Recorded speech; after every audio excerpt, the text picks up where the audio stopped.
রাসূলুল্লাহ সাল্লাল্লাহু আলাইহি ওয়াসাল্লাম বলেছেন, দেশের জনগণ যেই স্বভাবের, তাদের শাসকও ঠিক ওই স্বভাবেরই হয়।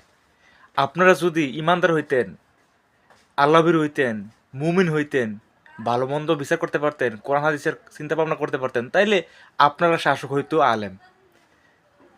আর আপনারা আলেম শাসক পান নাই, এটার মানে দাঁড়ায় আপনারা দুর্নীতি, চুরি, চান্দা, পরের হক নষ্ট, জুলুম, অত্যাচার এগুলা আপনাদের মনের মধ্যে কাজ করে। আর ওই টাইপের শাসকই আপনারা পাইছেন।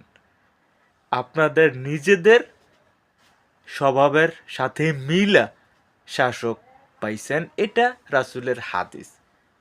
আপনারা যদি ভালো চাইতেন ভালো পাইতেন, আপনারা ভালো চান নাই, আপনারা কপালের দোষ দিয়ে লাভ নাই, আপনাদের খাসিয়তের দোষ।